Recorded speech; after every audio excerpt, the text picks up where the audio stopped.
Big poppin', money in the bank, coming, dropping a deposit. Having it my way, so I got these bitches watching. Steady getting to it, couldn't fit it in my pocket. Flexing everything, baby, tell me big poppin'. Money in the bank, coming, dropping a deposit. Having it my way, so I got these bitches watching. Steady getting to it, couldn't fit it in my pocket. Flexing everything, baby, tell me what the topic. Yeah, what's poppin', everybody? Welcome back to the bar. And it is time for spiked coffee in the morning. So if you are new here, welcome. Around here, we like a little Henny in our coffee. Okay. And please be sure to like, comment, and of course, subscribe. Click that notification bell, select all so that you get notified whenever I do a video. And if you are a returning Mob Down Henny Gang member, yeah. Now let's get into this spiked coffee. Now, I know y'all are looking at this thumbnail and y'all are probably saying to yourselves, Henny, this is one hell of a combo because we have none other than Zip with the Drip. Mr. Let's Get to That on the thumbnail. We also have Hassan Campbell on the thumbnail. And the reason that they are there is because there was a little kerfuffle that was going on when it pertained to Jadakiss and Jadakiss going to private school. And of course, these two have two different views of opinion when it comes down to that. But y'all know, I'm not about to let nobody come for the home team, though. Salute to Jadakiss and the whole 914 YO in the building, baby. Yeah. Okay. Westchester's finest. You better act like you know that's upstate, baby. To the boroughs, they call it upstate. I'm sorry, I got a little hype. And I'll probably get a little hype when we get into that. But we also have Ja Rule trying to breathe life back into an old beef that he been lost a long time ago, okay? With old information, we're going to get into that. And then we had Snoopy Badazz and Compton Ricc, both on Cam Capone, and they were both speaking and giving their views and opinions on the Big U indictment. And I felt like, even though I know there's a lot of controversy that surrounds Snoopy Badazz, and you know, some people you either like or don't like Compton Ricc for whatever reason you like or don't like him. That's your business. When somebody says something that's some real, I'm gonna speak on the real. Okay, so we're gonna get into all of that right now. And now I just want to feel like where should we start? I think we should begin with Ja Rule. Let's get that out the way because that's like, that came out first before the other stuff. Is my music good? Is it too loud? Is it just right? Can y'all let me know down in the comments? And to everybody, okay? I know I was absent yesterday. I apologize for my absence, but I was not feeling well. And I woke up on demon time yesterday, so it was best that I just stayed off the net because, baby, I might have lost my channel yesterday because I would have been cutting into people. People was catching strays for no reason. And pew, I had to shut myself down and tune the world out. Yeah, so let me see. Okay, so the sound is perfect. We good. Hey, Spirit Wonder. Hey, everybody. Heidi B, Kim, Keisha, Goddess, Miss Pammy, Beyonce's Lace Front, Miss Evelyn. Hey, everybody, Miss Teddy B, Rochelle. All right, so of course you know that this 50 Cent and Ja Rule beef, it started back up when Ja Rule went over there to the Breakfast Club 6 days ago. Henny, you late. Whatever.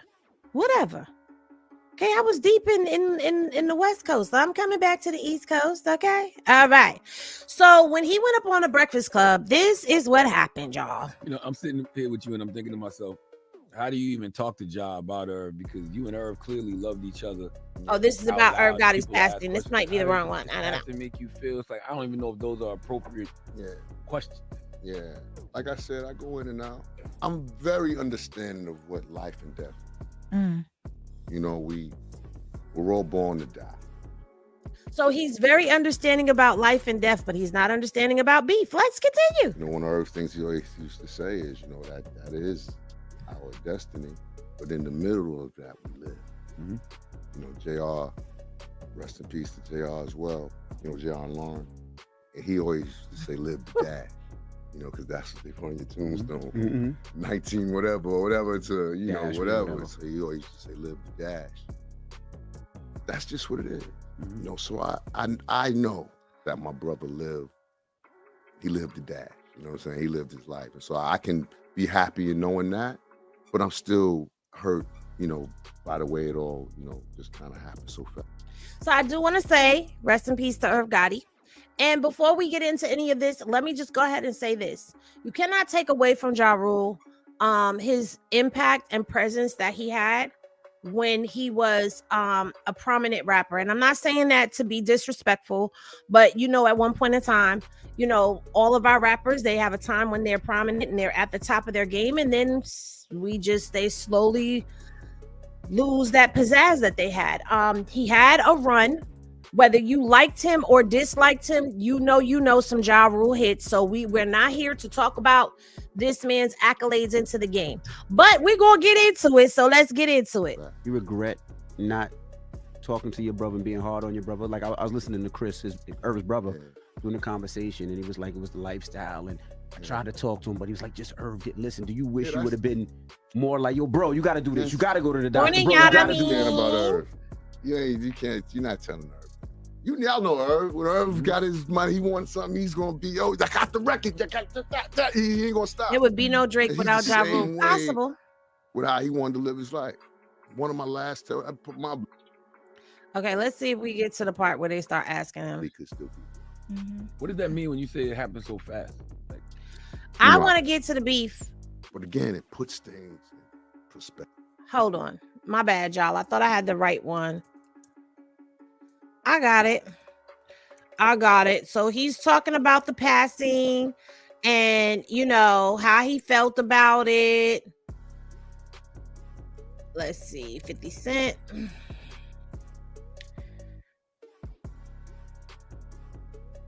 Of course, we're going to go here. And of course, you know, I got it.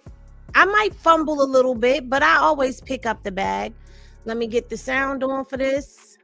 Shout out to the Breakfast Club. Now, I really don't want to hear anything else that anyone else has to say about his back and forth that has been going on, because I have my own one too about what was going on. And while I know that there are people who felt like, damn, Fifth, you went too far. You know, you didn't have to go there. You didn't have to say you were smoking on an Irv pack and all of that stuff. But if you know 50, you know that 50 is an ultimate troll. And if you have beef with 50, you've got beef forever. And he don't care. And I think that people seem to forget that 50 holds Murder Inc. responsible for him being, okay, 9 times. I don't think people remember the whole beef that happened. Like, they met up in Atlanta and they jumped 50 with the bats. Like, y'all seem to forget sometimes the stuff that actually went down and how Murder Inc. tried to shut him down and blackball him. And they have been they've been feuding for decades. Okay. Now, Ja Rule took to I took it off the stage. Ja Rule took to his Twitter, okay, after this Breakfast Club interview that he did. And he's been making a series of tweets starting on the 13th. He said he got shot 9 times and did nothing. Stop glazing this clown. No pause, none of that ish. Get off my blow the whistle. Then he said he had the day off from tour and he had time that day, so he was trolling. But where he actually messed up for me with his trolling was this paperwork right here. This old paperwork, he's trying to resurface a rumor that they attempted to put out there about 50 years ago. And the reason why I'm talking like this, because y'all have to remember, a lot of us here already know this stuff, but there's a lot of people that watch that don't. So back when there was an incident in the studio and I don't know if I want to play the video of that. I'm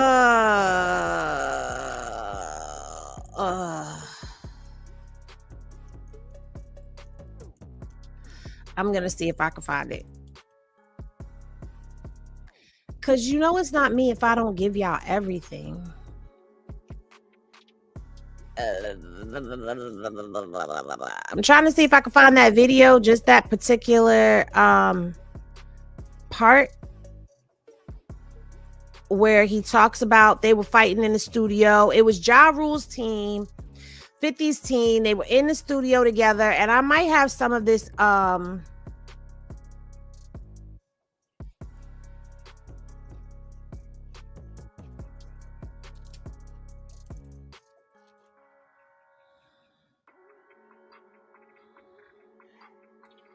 okay, I have Tony Yayo's perspective, so let's hear that.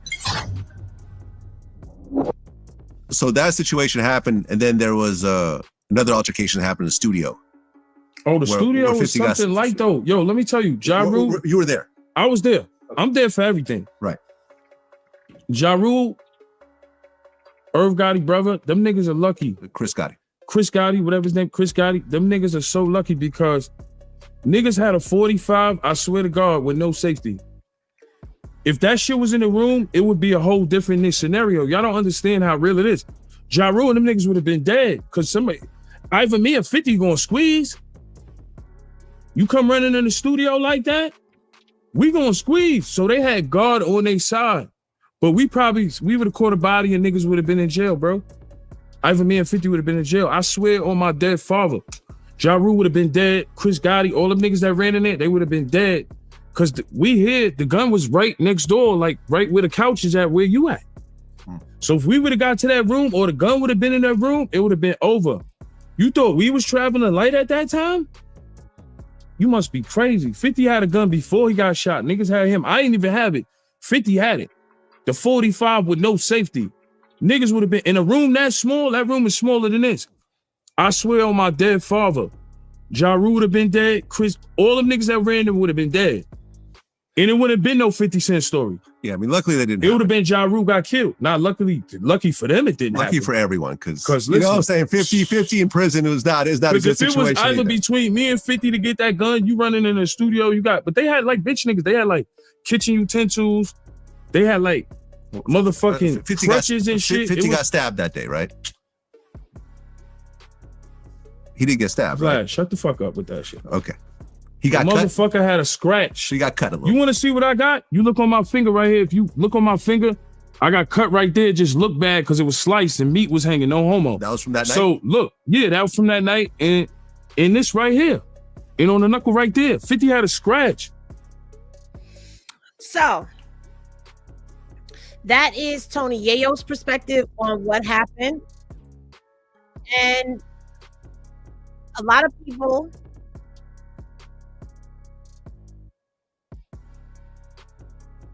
let's watch a little clip of the beef, and then I will give y'all. Ja Rule, Irv Gotti. I'll tell you personally, the Murder Inc., the people that you see like Irv, Ja, the people that are involved in the business aspect are bitches. Like these niggas don't got no hood in them. He's nobody. He's this person. Right, this person we're talking about, he's no one. That's the whole wankster thing. Gotta turn that off for copyright reasons. Exactly. See what I'm saying? So when you got a nigga that's not a hustler, he becomes a buddy hustler. And what he does is he tries to eat off of other niggas' plates. Okay. You see what I'm saying? By, mentioning names and saying things. Come here, give me a kiss, you little faggot. And then wanting them to chant back. So that's why, when you say the name, I say, who? That nigga's a sweetheart, for real. I don't know him. He's a fruit pop, for real. He sells like no record. He's not even came out yet. Bleeding is nothing. You make a nigga die breathing and you're saying something. Maybe I'm so disrespectful. Now, that's just a little bit of the words that they have exchanged with one another. And this beef DVD is old. Opinion. If that's the way he feel about Ja, that's his personal opinion. But not me. Does that give you the right to go making songs and saying all this shit about it? I write my life. You write what you seen in. Can't play that because I'm not trying to get copyright struck. Are you stupid? Gotta wait till the music is over. But this beef was serious, okay? This beef was serious. It was going down. My dog and we bang together, you know what I mean? Straight up and down, it's murder for life. I'm from the good hood, from ghetto. I came straight to Murder Inc., straight from my cell, from jail. people see me on the sideline and like, damn, Black been with murder for like 4 years, was popping with Black. But now it's time for me, now that the beef is popping, I mean, it's time for me to smash them. But I'm not out for the big fame, jump out there just for the chains and jewels. And man, listen, my family got a house, I'm taking care of my family, got something called health insurance now. Nigga, you fucking with it, dog. Gotta mute it. But this is Black. While Ja Rule responded to 50 Cent's disses, he left most of the work to the Murder Inc. camp.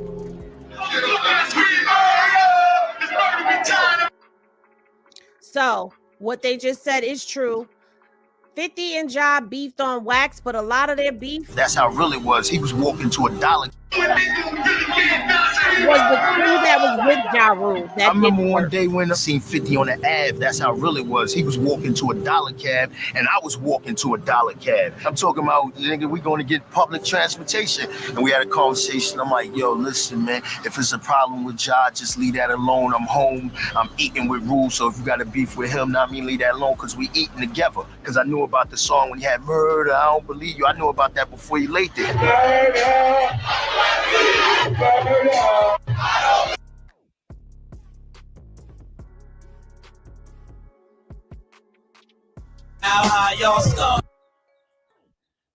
I don't got no problems with Rule. So when I heard that, I mean, that was like everything in me that would tell me, yo, leave this alone or whatever, that was out the window. I was like, man, fuck this nigga. He's a clown. In March 2000, before they ever responded on wax, Black Child and others, including Murder Inc. label head Irv Gotti, confronted 50 Cent at the Hit Factory, a New York recording studio. This is the You want to call fight. yourself a murderer, then you need murderers around you to make it believable. In the fight, Black Child stabbed 50 Cent and several others. I don't really remember who was there. You know, my memory is kind of fucked up. I smoke a lot of weed. Now, I mean, I smoke a lot of weed. It was me and a few other people. I don't even remember who was with me. What's beef? Now, I mean, beef is when you see a nigga in this fucking studio or wherever, and the nigga want to talk, and niggas was like, nah, ain't nothing to talk about. Beef is on site. Beef is on site, okay? And I know some people might be like, why are we watching this old-ish? Because there's people that need to be brought up to speed. There's a lot of information, and I'm trying to give it out in a short amount of time. But this comes from the Beef DVD, and this guy, Black Child, was a part of Ja Rule's crew, and he is giving us the story that led up to this paperwork that Ja Rule is putting out, okay? Right? It's like 5 of us and 5 of them, and niggas is getting it on and fighting and bang. Some way, somehow, the lights got hit off, and niggas was getting it on in the dark. It wasn't like nobody hit the snitch like niggas is gangster and niggas hit the switch. Know what I mean? The fucking not see nothing. It's just in the mix of it being so crowded and niggas beefing. Somebody bumped into the light switch and it got dark. That's what happened, son. Know what I mean? Because it was like 10 niggas is getting it on in the dark. One of the niggas with 50, like, yo, where the gat at? What? I just started hitting niggas, vom. Because I first thing kicked in my mind, if niggas get to the gat, one of us is dead. But I felt the gat was in the area and niggas was reaching for it. You know what I mean? And I wasn't letting nobody get to their gun to pop me. You know what I mean? So I started poking niggas straight up and down. And that's the whole truth, nothing but the truth, so help me God.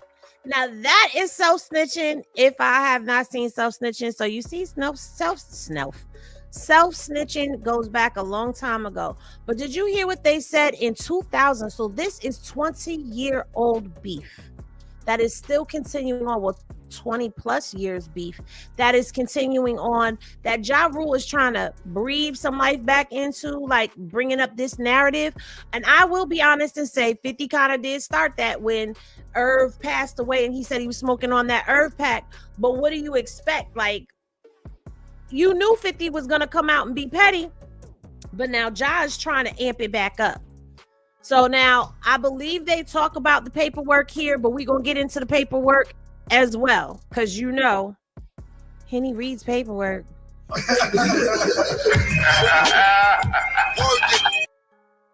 I believe they talk about the paperwork.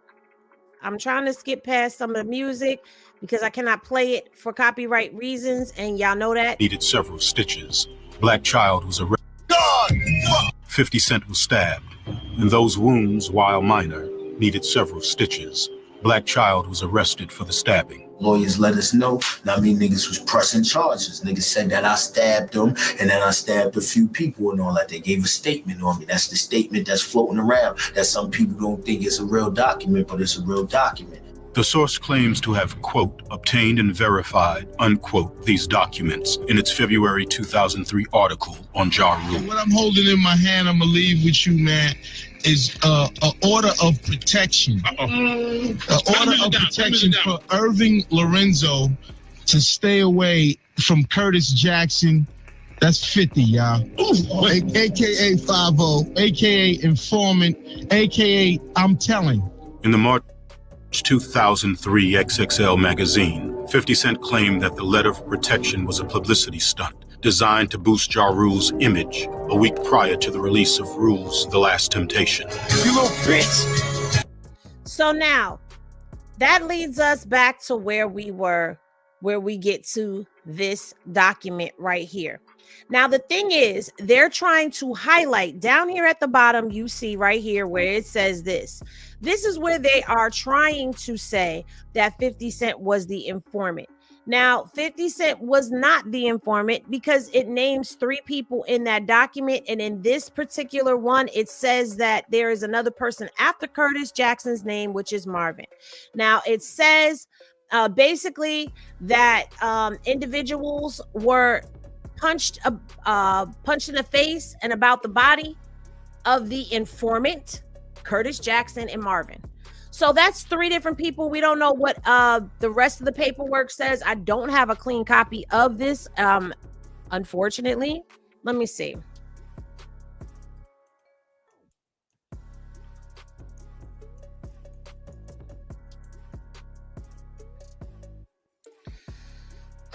Now, what I will say to you is this. 50 is not the person. Is this it right here? No. 50 is not the person who was trying to press charges. 50 is not the person who was trying to take this to court. 50 was not the person. There was someone else that went and spoke. And let me see. Tony Yayo.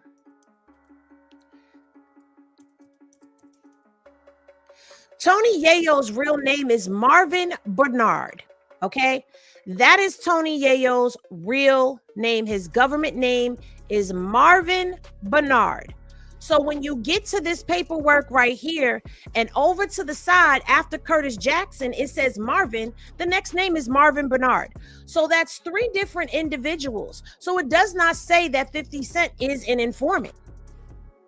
It's not. He's not the one who did this. However, where Ja Rule kind of fumbled his own narrative is he put up this Hip Hop QX article and it explains to you that order of protection is, how can I put it? It's accurate. Bangum Smurf said, it exists. It's true. But I talked Yayo out of not suing because what they was going to do, they was going to sue. I think the engineer was the main nigga who really got injured the most. He got stabbed in his chest. So he was the one pushing the lawsuit.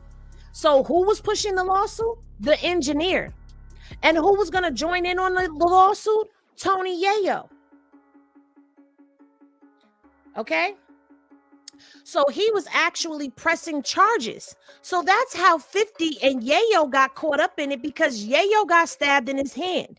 He went and got stitches and 50 got poked in the back. But the order of protection do exist. I had to actually talk Yayo out of it. Like, you can't be suing niggas. We from the effing streets, nigga. And if Yayo say I'm lying, he a certified sucker. 50 ain't snitch.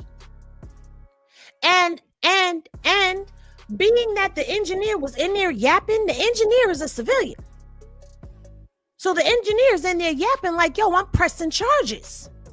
The engineer's naming names. Do y'all know how order of protections go? Because at the end of the day,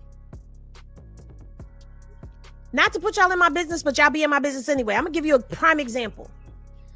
Me and my younger two's father had a DV situation between us, right? Things get to happening in the house, banging, booming, all types of stuff goes to happening. The neighbors call the police. The police come, the police arrest him. He goes to court. I don't show up to court.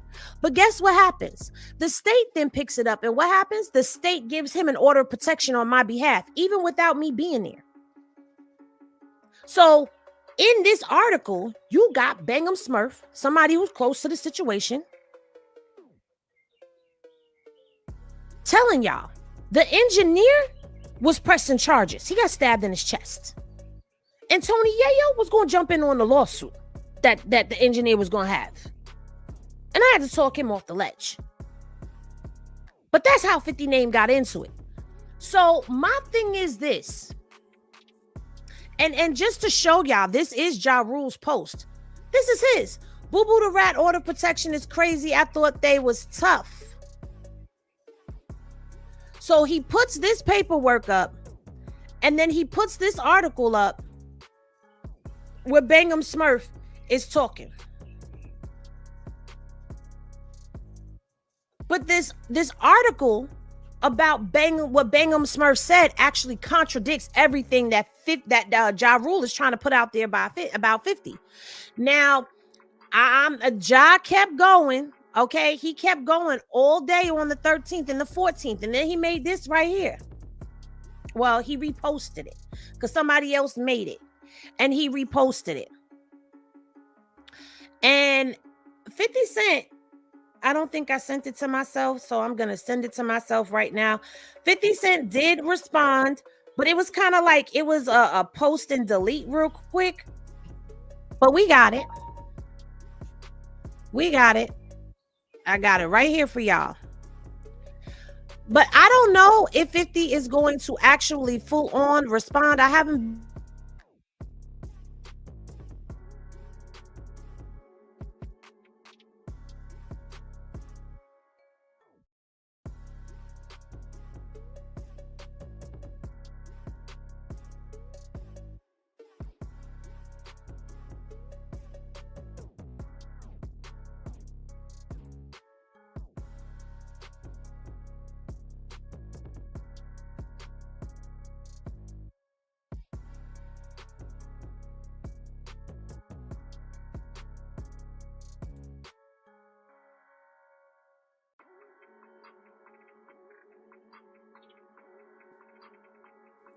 My bad. I got y'all. So this is what 50 had posted. It was a post and delete. And he says the Breakfast Club should be ashamed of themselves, asking questions that perpetuate violence. This fool has been getting ready to go what he calls nuclear for 22 years. LOL, your man in my runts right now. So he posted this, and then this came down off of his page. But, you know, I was expecting 50 to do a whole lot more than just that, because I mean, this is 50 we're talking about, right? And we all know 50, when he comes, he goes hard. And he pause, super pause on all of that I just said. Let me rephrase that. When 50 is beefing with somebody, or 50 is trolling with somebody, 50 goes all the way. Okay, I had to, like, especially with y'all, I got to watch my mouth. But it doesn't look like 50 has had anything else to say about anything. And I'm kind of surprised, but I'm not. And I'm going to tell you why I'm not surprised. Because at this particular point in time, who's doing anything? Like Ja Rule tried to come for 50 Cent saying his music was trash, tried to come for 50 Cent and say that his shows are trash, but everybody is tuned in, tapped in, and tuned in, watching everything. Y'all watching Raising Kanan? Oh man, they took Famous out, and I'm not surprised. Famous gave me that he was snitched, but we're not going to talk about that right now. But the lies, it's like you projecting and you trying to make manifest something, and it's not coming true. Like you wish 50 had fell off. You wish 50 had went silent, because baby, 50 has done Ja Rule so dirty. Let me show y'all.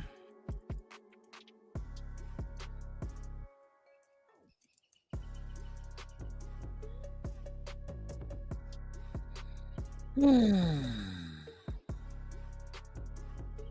50 has no, like, let me get to it for y'all, because I think he forgets just how deep 50 will go.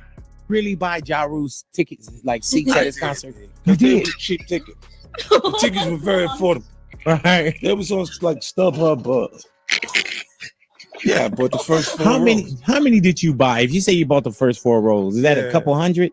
Yeah, it was cheap though. It was cheap tickets, so it's something to do. Like if you don't look at me like that, man. All right, man. We done for years. It's just I looked at it. I said, "Yo, this is the." I just want you to feel like you gotta reach the people. There's like 4 or 5 rows back. What is this? That 2 decades later, it's still this. No, I mean it's not that big of a sacrifice for me. Now I've bought things that mean less to me. Right. Oh my gosh. That was fun. That was like watching it. Let me see the show and see the spaces are empty because they are reserved for someone else. They're not supposed to be sitting. That's brutal. That's so brutal. Man, did you really buy? So now, why would you want to re-spark a feud with somebody who is so petty they bought the first 4 front row seats of your concert? I was trying to see if I could find a video of it because the video of it was crazy work. Ja Rule is out there and he's performing and the people are so far back. Let me see if I can find a video of it. All right, so this just happened. Look, No, so but TMZ caught up with Ashanti said that he was just being. I'm trying to see if I can find a video of the actual performance. And when I tell you, when I seen the video, you think the first 4 rows is not a lot. But it is, because you got to think about the first front row of seats, then the space from the seats to the stage, then the stage is up here. And it's like the people are way back there. You really want to spark this beef back up with 50? Somebody who goes, okay. Anyway, I feel like this was an epic fail on Ja Rule's behalf because, bro, like, you don't have a team of people that are telling you, like, I don't think this is a good idea, because after he and 50 started beefing, it's like Ja Rule kind of fizzled out. And it was the same thing with Rick Ross. I'm not saying that their careers completely died down, but they fizzled out. The Meeches, he's still going at it with the Meeches any chance that he gets. And it's like, once he gets a hold to you, Spirit Wonder asks, he brought Tix to a Ja concert. How was that a flex? Because he did not have his crowd participation right there in the front. It's not just tickets. I think you missed what happened there. He brought the whole first 4 front row seats. So you've got 4 front row seats from beginning to end, front to back, that are empty. It don't matter. When you're putting on a performance, you want the person right there. You want people at the front of the crowd. For you to come out and there's nobody right here, you got to go 10 times harder to reach the people in the back. So yeah, I'm not saying it's a flex. I'm saying that's a petty flex though. And you got to give that up because nobody is going to be that petty. And he said, I've spent money on things that I've cared about less. So yeah, I think, how is my question to you would be, how is putting out fake paperwork or putting out paperwork and falsely accusing somebody of being a rat a flex? It's that right there isn't even petty. That right there to me is just like, You didn't think that one through, did you? I don't know, but I really hope that this feud does not come back. I'm being honest with y'all because I feel like it's old, it's done, it's over with. Let's move on. Let's keep pushing. I'm not here for the 50 Cent Ja Rule beef to be reignited, and it feels like Ja Rule wants to kind of like prove his point because of what he said about Irv and all of that. And like, I don't know. Ja has always felt like he won that, and you did not. You didn't. Happy 10-month anniversary to Ginger. Pretty Ginger. Good morning. Good morning. Good morning. Hey, Swagalo. That's chump change for 50. Yeah, he said the tickets was cheap. Huh. Are y'all here for the beef, or are y'all like, we could kind of let that one go? I think we could kind of let that one go. I think it's done. It's over with. Let's move on because there's nothing else to really say about it. Like, everything has been done. You know what I mean? Moving right along to the next piece of content that we have for this morning. I'm not really going to play the sound on these videos. I mean, I probably should, because you guys have not, you may not have seen, you may not have seen the interviews. And I know that they're, like I said to y'all when I began this, I know people feel a way about, everyone has their personal opinions and feelings when it comes down to these two gentlemen, especially this one right here, which is Snoopy Badazz. And he was on Cam Capone, and Cam Capone was asking Snoopy Badazz about how he felt about the Big U indictment and things of that nature. And, you know, he said something that I tried to say on the night of the indictment. Him and Compton Ricc both have said things that I have said on the night of the indictment, but it just proves my point of what I said. When I say certain things, it doesn't get heard until a man amplifies something similar or exactly what was said. So what Snoopy Badazz was saying about the whole indictment basically was like, listen, a lot of that stuff that is on that indictment is street stuff. You understand? Like, it's street stuff, it's stuff that was going on. Like, nobody's really looking at that like, but people are wanting to know the information on Rayshawn Williams. Now, I'm sitting here still confused about that whole situation when it comes down to that DNA, and I'm just being honest, okay? I'm being honest. And in all honesty, I don't see how you can come to a solidified conclusion when the DNA is incomplete. It's an incomplete sample. The testing is inconclusive. I don't see how we can definitively say that this is that, especially being that there's no charges for that. So when Snoopy was saying that, I was like, okay, I agree with that. And I feel like he had some perspectives, some good perspectives when it came down to analyzing what was going on in this case.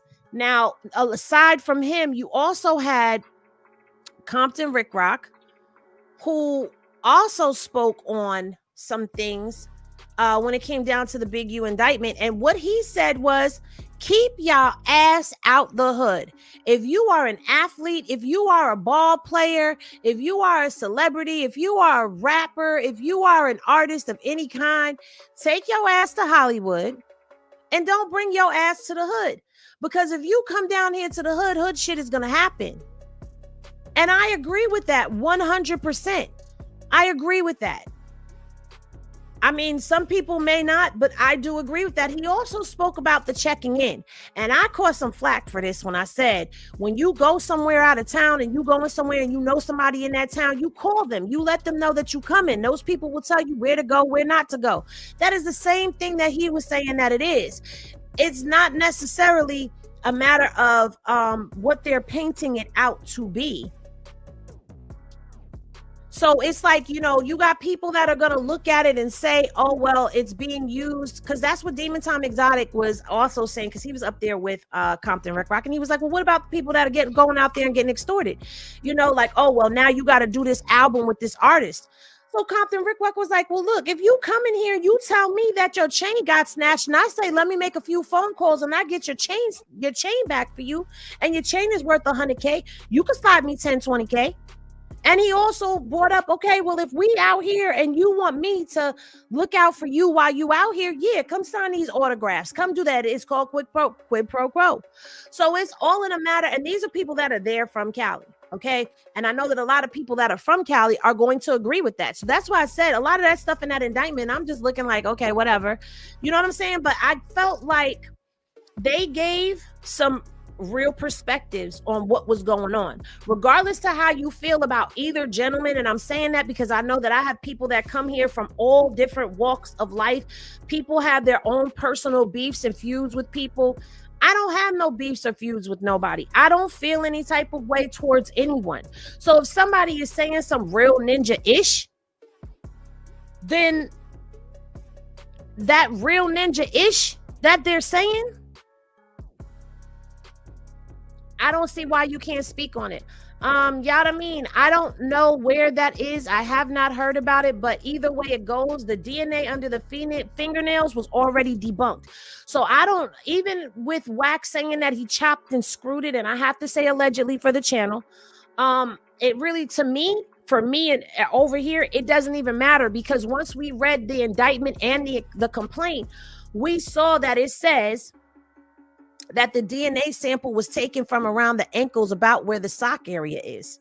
So the DNA under the fingernails was already debunked. We already heard that it was the mother's voice that was saying it, chopping it, screwing it. If that's what he did, then that makes him look even worse. But then again, does it? Because all people are going to do is amplify it. Like right now, I did not put Whack or any of them on the title. I'm not even talking about Whack or any of them. And you see, we're a little low this morning. She said, chopped and screwed, are my words. No, that's fine. But I'm just saying, like, we've debunked them. I would love to hear it. If he admitted to that, I would love to hear it. Don't get me wrong. But I feel like we've already debunked it, you know, and I think that he's removing things off having people remove things off the media channel pages that he has up. But if y'all have not watched these interviews, go over to Cam Capone, watch the interviews for yourself. And at the end of the day, I feel like we need to start supporting more of our journalists like Cam Capone, like Art of Dialogue and things of that nature. Like everybody talks about No Jumper and Vlad, but let's get a little more Cam Capone and Art of Dialogue going into our commentary and support them and uplift them and bring their platforms up. You know, they may not interview everybody that you like, but sometimes the people that you don't like may say something that you do agree with. So that's my take on that. I think both interviews gave good perspective. I can appreciate that these are people that are there in Cali. If there are more people that come out and speak, I will definitely talk about them as well. But salute to Cam Capone for opening up his platform to have that conversation, because I felt like it was very much needed. Now, so Jadakiss was going around, or a clip of Jadakiss was going around, because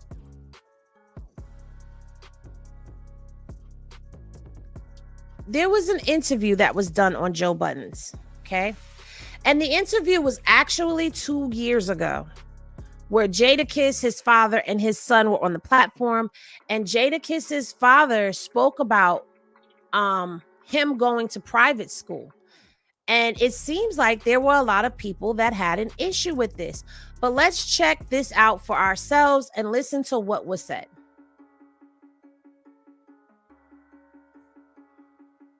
Just came to. Yo, what's up, y'all?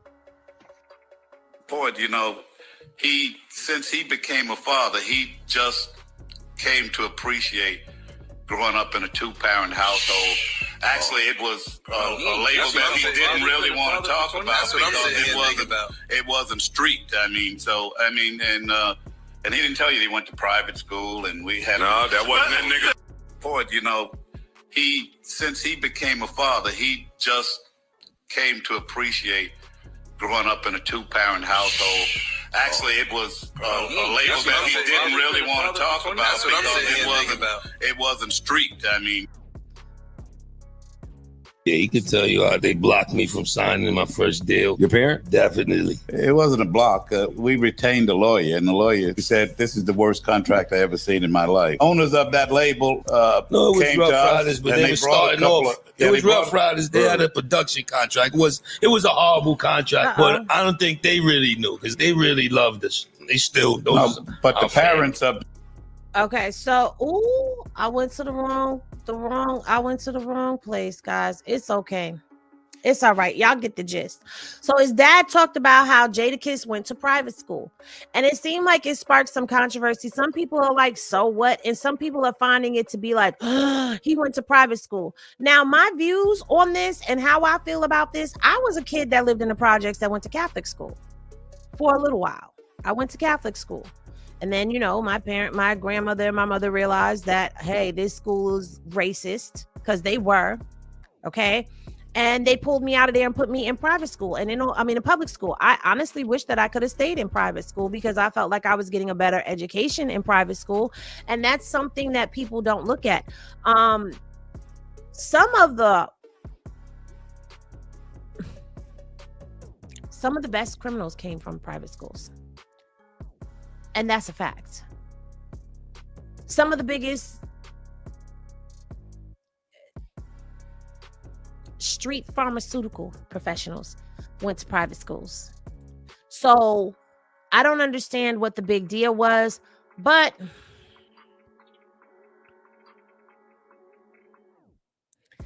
let's listen to what Hassan Campbell had to say. Now, he did 2 videos on this. In the first video, I feel like he used that Jadakiss thing to kind of like speak around other things. And I've noticed that that's something that he does. And I'm not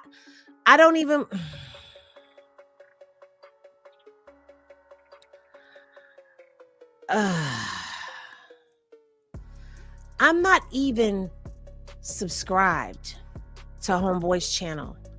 But he continually comes up in my timeline, and it kind of is like, why?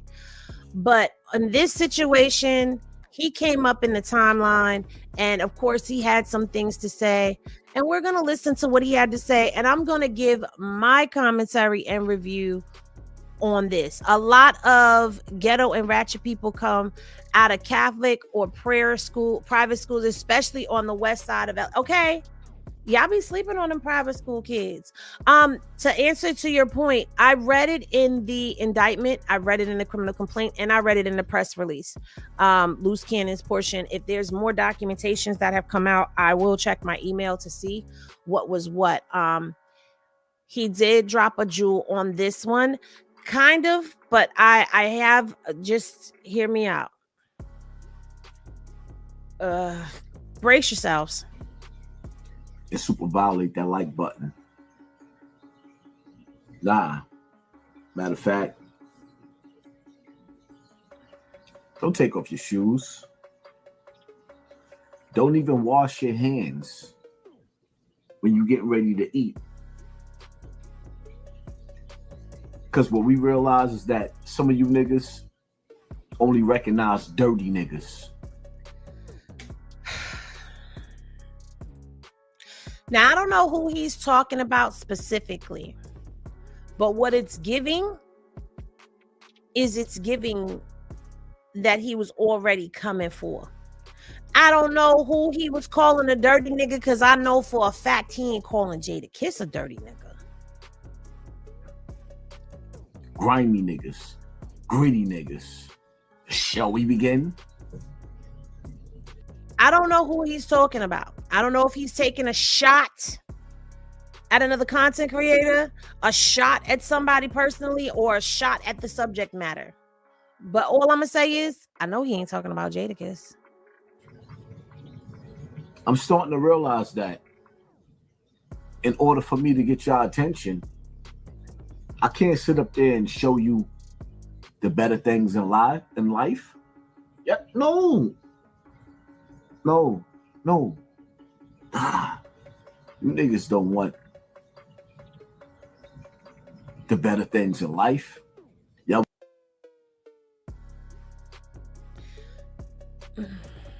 I'm trying not to be Henny Bleedum because this is my first time actually like bringing him up on here to discuss something.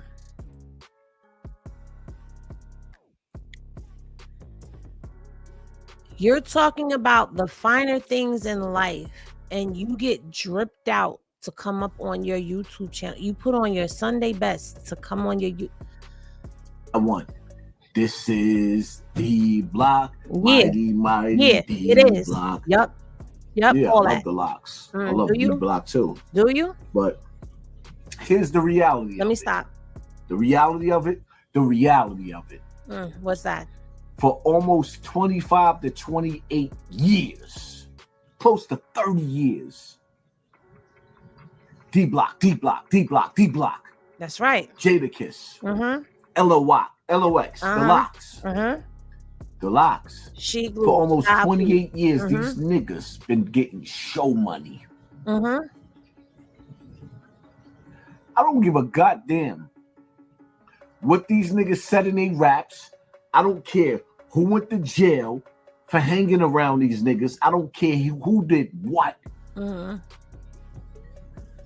For almost 28 years, I'm gonna be nice and give you 25. You won't be nice and give them 25, but 25 is a deduction from 28. But either way, you sound very upset that they've been getting show money for all of this time. Is it just me? Is it just me?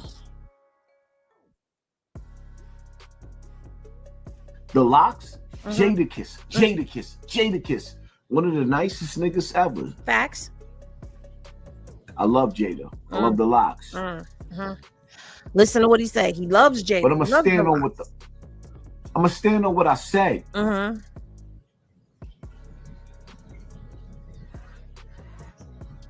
Jadakiss has been rich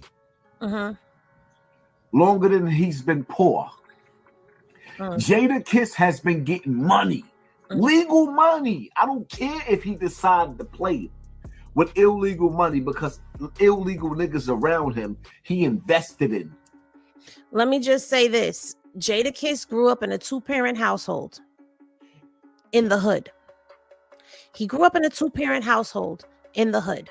He grew up in a two-parent household in the hood. It is not like Jadakiss was a private school kid that lived in suburban America, okay? Had no type of hood influence at all. All right? I could tell you personally, from living in Yonkers, 914 D Block, Westchester 914 stand up. From living in Yonkers, you can go down Warburton Avenue and you'll see Jadakiss. You might see him. He wasn't there every day, but you might see him out there hanging out. I could tell you right now, you might go to Juices for Life on Yonkers Avenue and you might catch Styles up in there, Jada up in there. Back to school drops. But I'll digress and let him proceed. And it went left. Mm-hmm. I don't care about that. Right. For 25 to 28 years, Jadakiss has been getting legal money. Third time he has said that in this video. Legal money.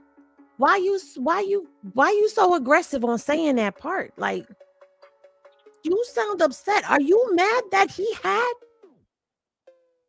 two parents in his household and went to private school and was getting legal money? Like, are you what? And kids who grew up with two parents in the household, they can still turn out. Let's continue. And he knew better. And when you know better, you do better. Okay. What you trying to say? I know if I decided to be the nigga that I grew up being, raised by B.O., ran with Xavier Williams. I won't even name the niggas that I came up under. I won't even name all of them. For those who know, they know. Niggas know. I've been to jail for multiple bodies. Jadakiss ain't never killed shit.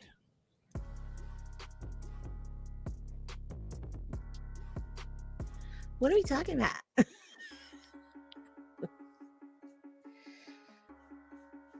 Are you bragging on your street cred? Like, you got to brag on your street cred. For what? But didn't he start this out talking about, I can't show y'all the finer things in life? But now you bragging on your street cred. Not only are you bragging on your street cred, you're trying to compare growing up under prominent hood figures and two parents in the household. What we doing here? Doesn't he do music? Don't he do music? You mad because your music ain't go where their music has gone? That you got grays in your beard and you still ain't make it to where you aspire to be musically? Is that what this is? Like, I'm not. Let's continue. I've been to jail for multiple bodies and attempted murders. That's not it's in the courts. Let me just tell y'all this. He's saying it's in the courts, but we tried pulling on his record. Never mind. Let me shut up. Let's continue. On this internet and try to fit. I do my best to try to teach. One of my biggest fallouts I've ever had, right, was with Five Guard because we couldn't see eye to eye. He didn't like my approach. I didn't like his approach. The end result to me and Five Guard beefing with each other and not staying on the same page was K-Flock going to jail, D-Thing going to jail. The whole hood went to jail. Zay Munna went to jail. Now, why is he comparing K-Flock to Jadakiss is beyond me, but every nigga that didn't go to jail died.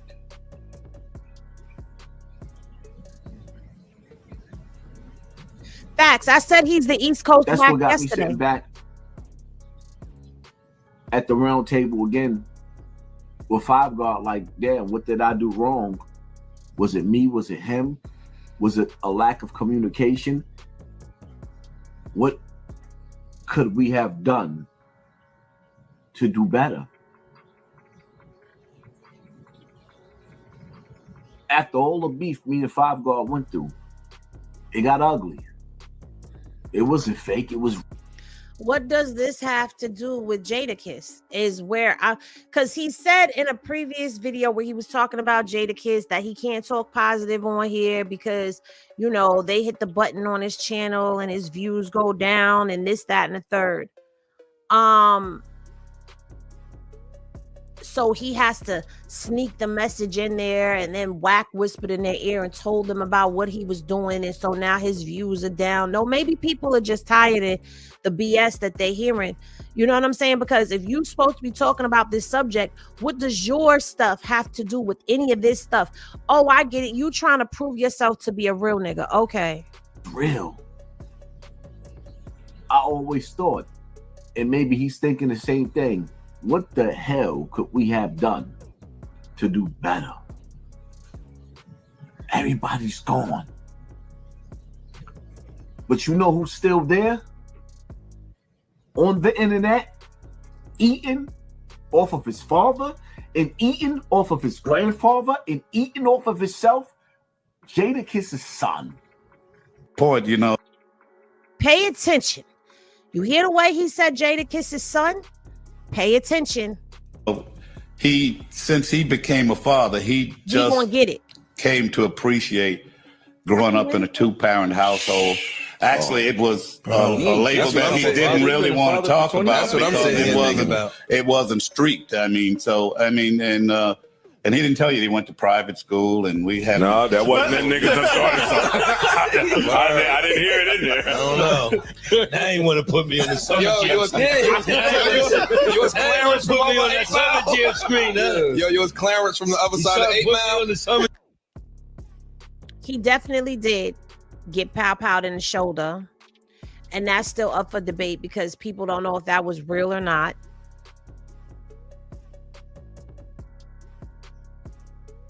While he was in the middle of the projects, drunk, having a mental breakdown. Definitely, that was him. Jam screen. Yeah, but just goes to show you don't have to be of the hood to be in the hood, right? Or vice versa. We still lived in the hood, though. Right, we still lived in the hood. We wasn't coming from Bel Air. We was doing all of this in the hood. I did this with my mom. She heard all that poverty rhyme. She's like, wait, huh? Poverty? No, you had a good home. Don't get out there lying. But for some of us, it'd be a choice. Fact. Like, we don't have to go this way, but it's right there, look good outside, and I gotta go see what's going on.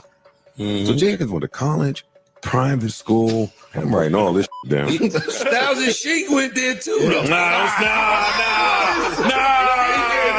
They did. Can't do that. I ain't snitching. They did. It was the same school. P and Luke, we all went to the same school. Then P went to the jail. No disrespect to him. Because in the crack game, coming from the crack era, and everything that we was raised and taught to do, we was taught to sell our people the most foulest images, things, drugs, whatever you name it, to do what we had to do to survive. Pardon my French, but I don't understand what the Jadakiss the nigga been doing shows from 25 to 28 years.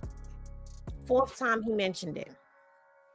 Now, I do want to say something. I do not in no way glorify any of the ways that we grew up in the streets. However, we grew up in them streets. Be it you was a D-boy, a stick-up kid, a hustler, whatever you was, everybody growing up in that era, coming up underneath the D-block, coming up underneath all of that music, that good music in the 90s and the 2000s. We all were a part of that lifestyle. But we realized that we got tricked. We realized that we were tricked and fooled. Many of us. Some people have never grown up, but many of us have woken up and realized that we were tricked out of ourselves.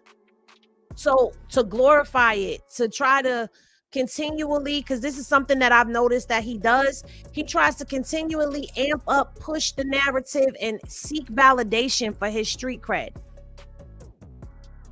I know a lot of real niggas that don't want to glorify what they've done because they're trying to move away from that life. Or a lot of them who are taking their lives to be teaching points to try to guide others away from that. Now here he sits and he says he's sitting in his home. He sits in his backyard because I did a little research on him. Sitting in your backyard, you claim to have made, a way for yourself to get away from the hood. You've gone through childhood traumas. You've had parents who were addicted to substances. He's been assaulted. He's had mental breakdowns on live. His life was fucked up. And he's just now getting it together. Or so it seems, because we don't know. We don't know what the hell he does off the camera. And there's another person who lived in the hood who was subjected to the same type of circumstances that you were, except his life was a little bit different. His parents weren't addicted to substances. His parents actually broke their back to put him in private school. Do y'all know what it means to put a kid in private school? Do you know that it took my grandmother and my mother, because my father was incarcerated at the time, to put me through Catholic school. Do you know that my grandmother was cleaning the homes of rich Jewish people and being a nanny to their kids? Yeah. Just to make sure that when I was in private school, that my tuition could get paid. My mother was working overtime and all of that to make sure that my tuition. Do you know what goes into trying to better your kid?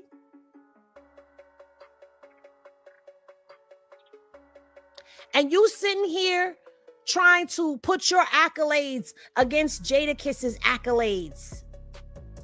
This is what I was doing in the streets. And they was over here getting legal money for all of these years. You sound bitter and angry.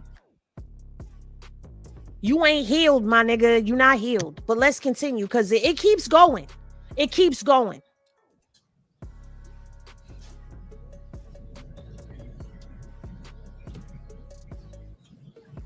Right. And I get it. Some of y'all think that it's okay for him to mislead y'all children to the penitentiary, to mislead y'all children to an early grave, while his son is still sitting next to him and your son is gone. You sitting up there with bottles of liquor and burning candles while he patting his son on the back and they both laughing. His son is going to make it to the finish line and your son got finished. Hit him in the head with the... Your son got his snot box rocked. Your son got his curtains closed. Your son got an early grave. Your son, meet me at the crossroad so you won't be lonely. Your son is, when he's dead and gone, it won't be too long. Your son is gone.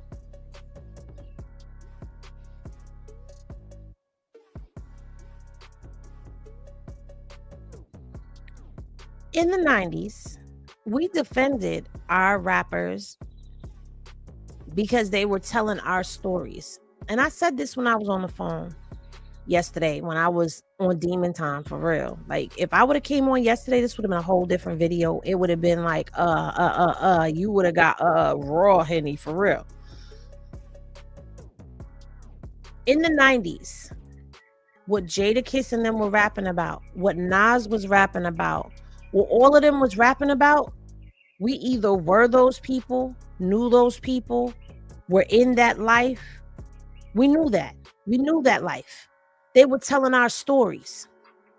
The music today, when it comes down to this drill music, he mentioned K Flock in the beginning.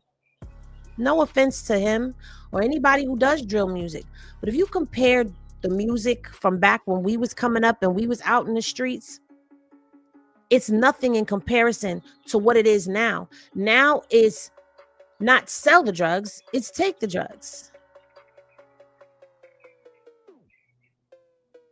There's no R&B that tells you to fall in love. It's all about having sex with multiple people. And oh, you such a freak.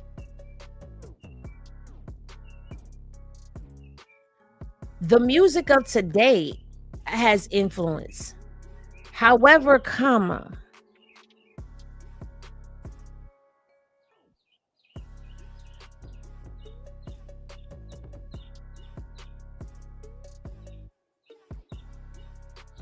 is this what we really trying to do? We trying to demonize Jadakiss and the Locks?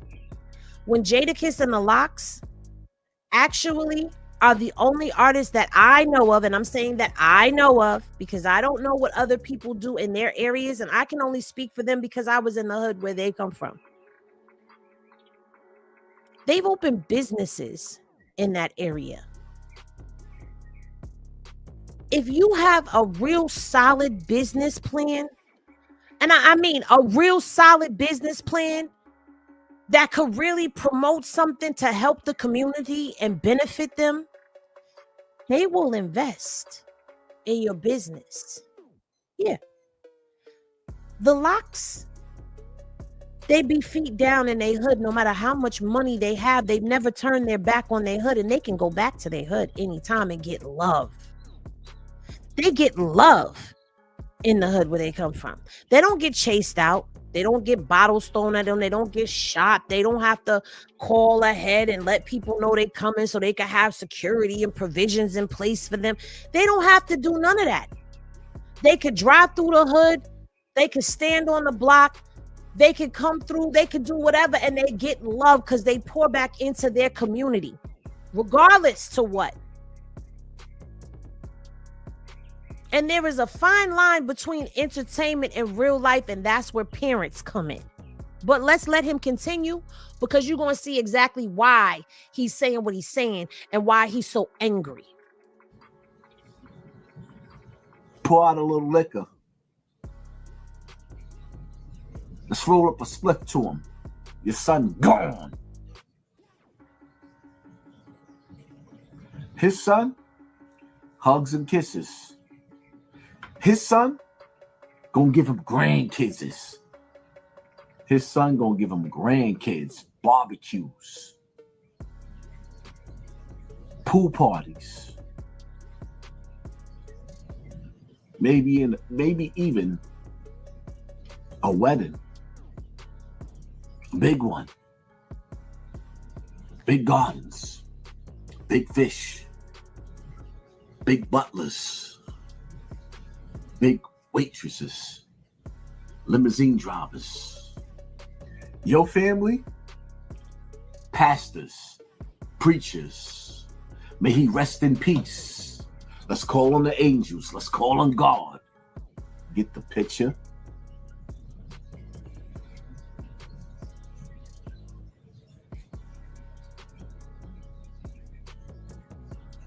If that's what y'all want,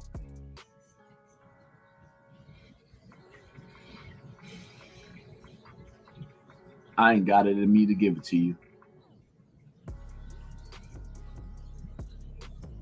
I know what it feels like. Listen. To come from the gutter. I know what it feels like to have my mother crying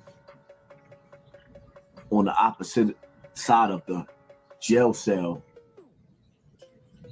and telling me to hold my head. She gonna pray me out of prison. I know what it feels like to look at my baby mother for the last time, holding my 4-month-old son.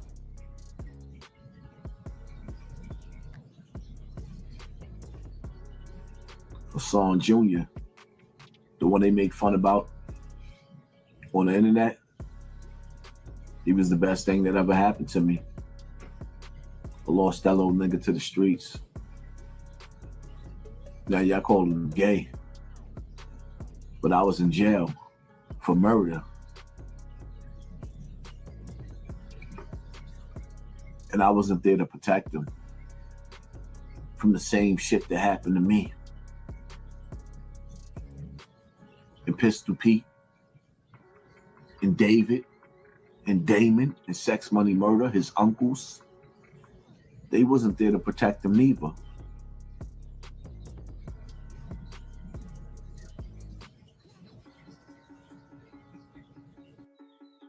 And that's where I'm going to stop it at, because that's the gist of all of this. You brought up Jadakiss's son going to college, getting married, having grandkids. You brought up Jadakiss's son. Well, he brought up Jadakiss's son eating off his father's wealth, his grandfather's wealth, and his own wealth. You brought up Jadakiss's son having generational wealth. You brought up Jadakiss having a father in his home to guide him. You brought up Jadakiss's home for him having guidance, some type of structure backing him, even though he chose to go out those doors and be who he was in them streets. Just because a person goes to private school, lives in a house, whatever, doesn't mean that when they walk out of those doors that they actually are walking in the light that they come from, or the life, the household that they come from. All of us had different personalities. We were different people when we went outside that door. So now it's to demonize it and weaponize it. Now it's to say that Jadakiss has contributed to the delinquency of the youth and he's causing them to be unalived because of his music.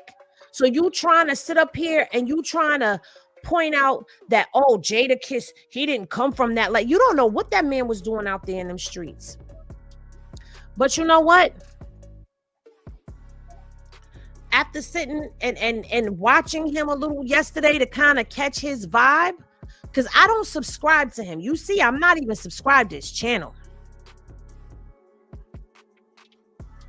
But I know about him because at one point in time, he was going viral.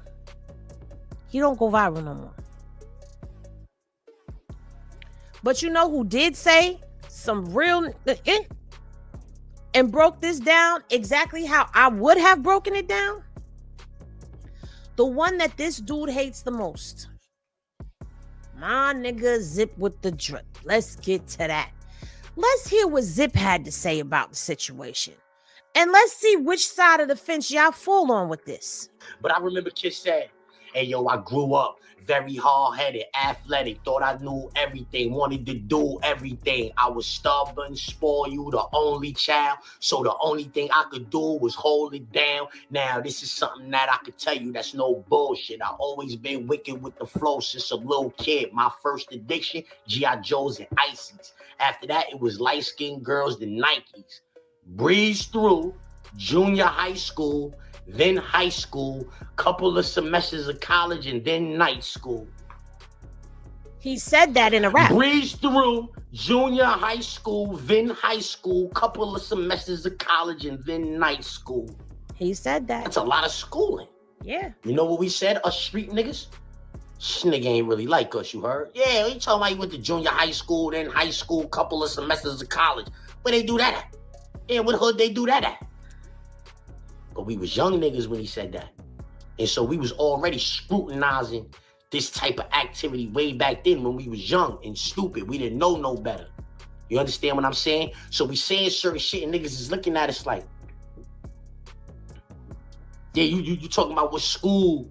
You talking about what school a nigga went to? Private school and all that. All right, well, I'm from 105th in Northern Boulevard in Corona, Queens, right?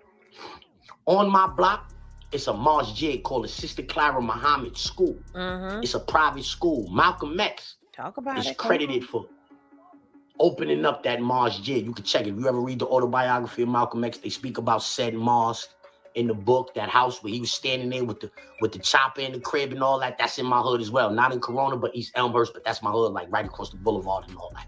You know what I'm saying? Like, but the Sister Clara Muhammad School is right in my hood. And I know for a fact that because a nigga go to private school, don't mean nothing. Because my co-defendant, yeah, on that case I caught that 21 years for.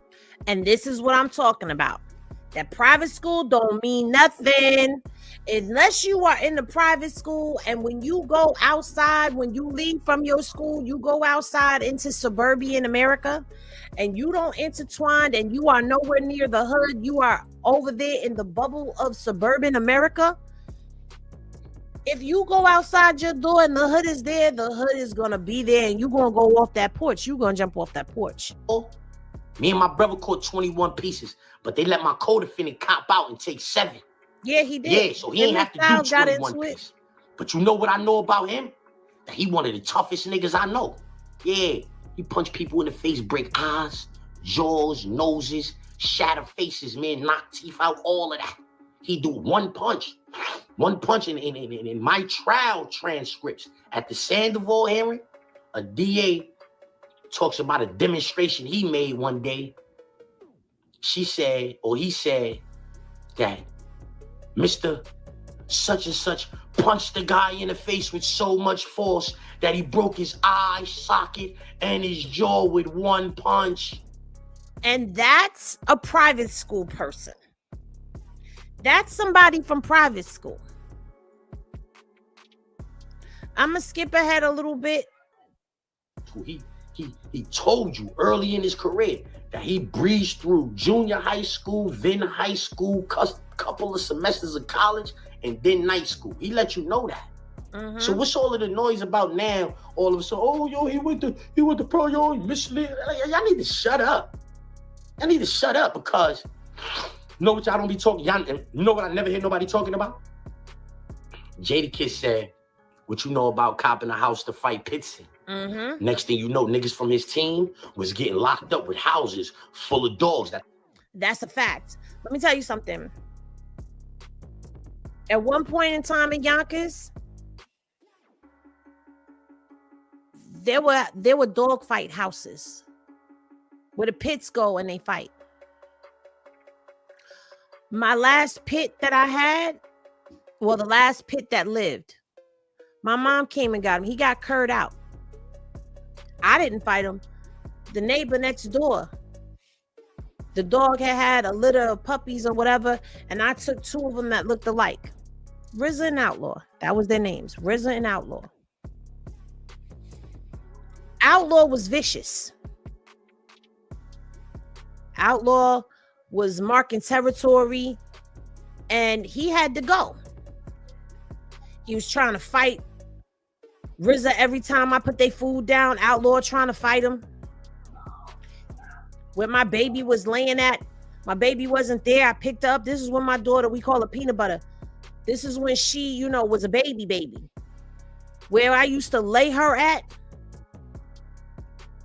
I took her to go give her a bath, came back to come put her down.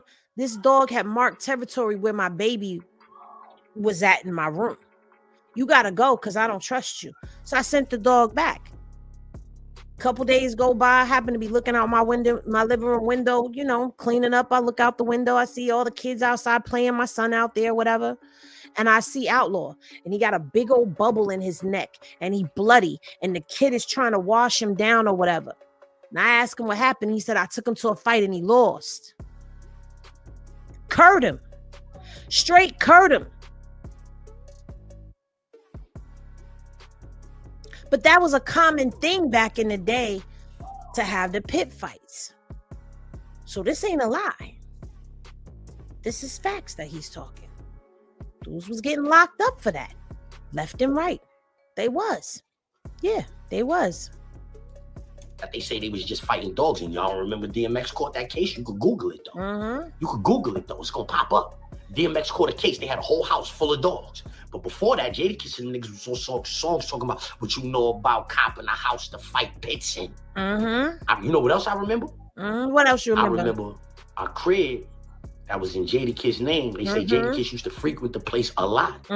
They say the police ran up in there, found a whole bunch of haze and a whole bunch of heroin in there, a whole bunch of money and all of that. I remember that. I don't remember that. That's a fact. That's a fact. He's talking facts. That's a fact. You know what else I remember? I remember my son Frazier, a.k.a. Tip. Yeah. Let that man go, too. I heard the feds gave my son a 30 ball. That's nasty work. But my son Tip, my son Frazier, I remember he came up north. He had a body. He had a body at first. He gave that back. He went home. He came right back up north for a swammy. You know who swammy that was? Jadakiss. Yeah, it's well-known fact. Tip took the gun. Swammy is a stick. Tip tell niggas, I took that. Yeah, that's my son. Niggas getting all that money. Tip was on the phone every day. That's when the phones still costed $8. Sprint was jerking niggas. Yeah, speaking of Jadakiss, Sprint was jerking niggas. $8 for the phone call, you heard? Tip on the phone the whole wreck, the long wreck. Yeah, the long wreck. Tip on the phone the whole wreck. He had a D block. That's what we used to call it, the D block phone. Yo, let me get a 3-way on the D block phone, nigga. Yeah, like, yo, come on, man. Let me get a 3-way on the D block phone. Tip, word to mother, man. You been on the phone 2 hours, my nigga. Word. Kissing them niggas took care of him that bit. My son had every color pair of Chucks. Yeah, every color pair of Chuck Taylors. Like a Cali nigga. I used to be wilding them up for that too. We ain't from Cali. Them ain't fire, nigga. You stupid. These is fire. Them shits is trash, huh? You used to be like, come on, huh? Them is trash, huh? Yeah, word to mother, yo, man. Shout out to my son Tip, man. Send Frazier out. Let Frazier go for the man. Now, I'm going to end that there. Y'all want to watch those videos, y'all can go to their channels and y'all can watch those videos. 2 different perspectives from 2 different caliber of men. Okay? One man trying to trash this man and bash this man because he grew up in a 2-parent household and he went to private school. But then you got the real nigga story coming out. Okay? That's telling you that he was out there in them streets, in some street shit. So what are we talking about? What we're talking about here is trying to once again place blame on certain people. While I will admit that music, movies, actors, athletes, all of these people have an influence. Let me break this down. A lot of us had those same influences on us. And we all turned out pretty much okay. That's not to say that we wasn't out here shooting one another and doing all the crazy stuff, wilding out. But nowadays, you got to be nervous for your kid anytime they're outside your sight. And it don't matter how old they are because they're wilding out there. And the music is driving them and fueling them. And your parenting is challenged big time. It is an influence. But what Hassan just admitted to was that you wasn't there for your kid. So that means there was a void there. So instead of there being a path to generational wealth that was there and created for your child because of the decisions that you chose to make that made you not be present in his life, instead of taking accountability, let's hold some of these people accountable for the things that they have chosen to do. Because every choice that we make, especially when we have kids, those are our choices that bear real consequences. And a lot of times it be our piss poor parenting because we were piss poor parenting because if you grew up, if you were born in the 70s and the 80s and you were there for the crack era, then you know that we didn't have parents. A lot of people didn't have parents. You had Big Mama that was raising about 5 to 15 of y'all in one damn house while your parent and your uncles and aunties was probably out there on that jumbo, as it was called at one point in time. We also were the era that came home as latchkey kids as well. We didn't have guidance. A lot of us raised ourselves in a single and double parent household because our parents were at work when we came home from school. So we had the key around our neck with the shoestring and we would let ourselves in from school, have our snack, watch our cartoons, do your homework and all of that until somebody came home from work or go outside until it was time for you to come in. But you know what? Regardless to what you had and didn't have, what you might have had is somebody that was there that was still trying to guide you. But the way of this world is hard for you to be there to guide your kids. A lot of parents feel like it's best to be a stay-at-home mom when your kid is little. Your kids need you when you're a teenager. That's when you need to be home when they home. Because think about it. When our parents wasn't home, we knew the houses. That was the whole houses. The homeboys would be going over there to the house because they knew that they could clap some cheeks after school. We knew which houses to go to so you could go over there and have parties because it was the party crib because nobody was ever home. And anything went in them houses. Yeah. Any glasses in the chat if y'all know what I'm saying. But if a parent was home, none of that stuff could go down. But nowadays, the way that it's set up, it's hard for us to have a parent in a household. A lot of people be like, oh, you content create. You not doing whatever. You know, people who know me on real life, oh, you know, you gonna plan to go get a job? Yeah, I'm gonna go get me a part-time job. But right now, my kids are getting acclimated into a new environment. I'm grateful for where I am right now in my position because I'm able to make my couple dollars off of YouTube, pay the bills, get my credit cards and all of that down and get my credit back on track, help my mama out because my mama needed help, okay? And I'm here when my kids come home from school. every day. I'm here. You had a rough day, I'm here. You going through something, I'm here. They're not left unattended. In this day and age, they shouldn't be unattended, but you can't throw that on a rapper. There's a lot of contributing factors to life right now.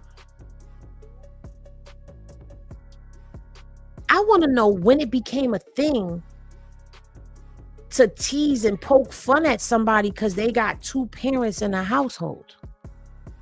I want to know when it became a thing to tease people because they grew up in a house or they went to private school. Why? Because it's not something that you had. So you got a stigmatism in the back of your mind for that. You want to know what that stigmatism is called? Jealousy, envy. That's what it is. And when you get older, your jealousy and your envy comes out in different ways. That's why I saved this story to the last, because this is a teachable moment right here.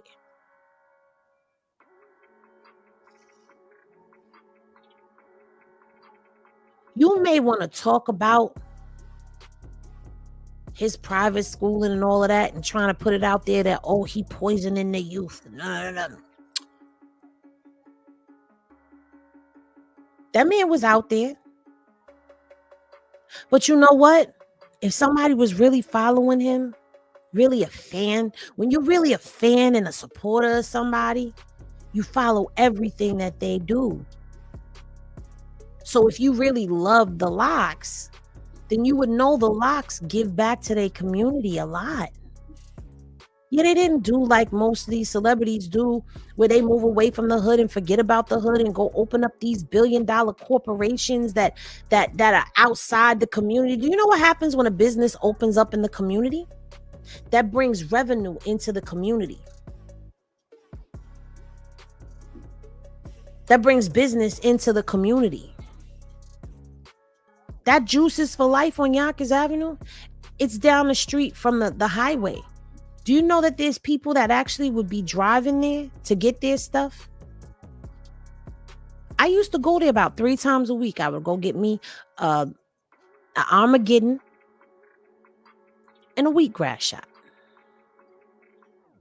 And it feels good to go into a business that somebody that's from the community opened up.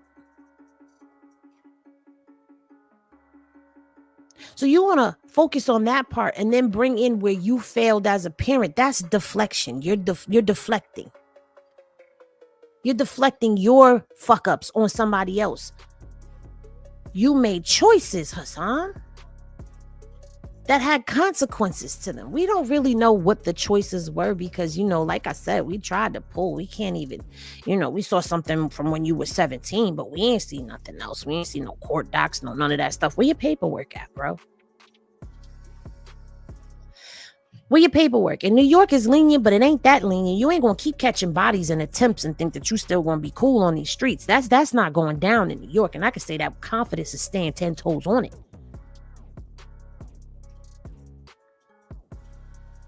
You can fool the people some of the time, but you can't fool all the people all the time. Nobody gives a fuck about what your street cred is when you trying to talk about something else, but you use that as a way to wiggle in there. The deflection is real. The envy is real. You brought up them making money for years. For almost 3 decades making money, legal money, and building generational wealth, worth and wealth. Something you couldn't do. You do music. Don't nobody want to hear your music. So you feel away? Fuck out of here. Yo, at the end of the day, I salute those young men. Because you know what? They not out here in real life trying to misguide no youth. Yeah, I agree with you, Swagger Low. Hassan needs some real intensive therapy and some healing. For real. Because you went through some really traumatic shit, my nigga. You need to seek help for that. For real. But anyway. Again, I want to say salute to Cam Capone for those 2 interviews that he gave, and I appreciated the insights that we did get from Compton, Ricc, and Snoopy Badazz. Ja Rule, leave the beef alone. We not here for it, okay? Only these young people who don't know the story, who ain't going to do their research, who like bullshit titles and content and all of that, only they going to click on it and be here for it and start running with those narratives, or dudes who just really are super haters or whatever are going to run with the he's a rat. Stop putting rat labels on people unless you have it in cold hard facts, black and white, that these people are rats and snitches. Stop putting bodies on people. Like, stop building cases on the internet. Oh, before I go, let me say this. The state of the internet has changed. Yeah, we got the feds all up in these streets. We got police sitting up here watching everything that we saying. We got people behind the scenes hitting buttons on channels and super shadow banning motherfuckers. Cause I don't understand what goes on with my channel at all. But whatever. They super shadow ban people and all types of stuff. Content creators is out here giving information out that shouldn't be given out. Like, all types of stuff is going on, and it's getting real weird and spooky out here, okay? What y'all gotta realize is, I do agree that this Big U indictment is the first content-based indictment that we have seen come down from the feds. And to be honest with you, I believe this is where a lot of this stuff is going to federal, because federal covers from the Atlantic to the Pacific and everything in between, from the East Coast to the West Coast, North, South, and everything in between. That's federal. So yeah, it would only make sense. Y'all need to start looking at what's happening, because it would only make sense that they would make violations and stuff like this that's going on this here YouTube. It's the World Wide Web, and you know the feds can go anywhere and get anything. So I mean, at the end of the day, y'all got to start watching what y'all saying, doing, and putting out here, because they listening. They are listening.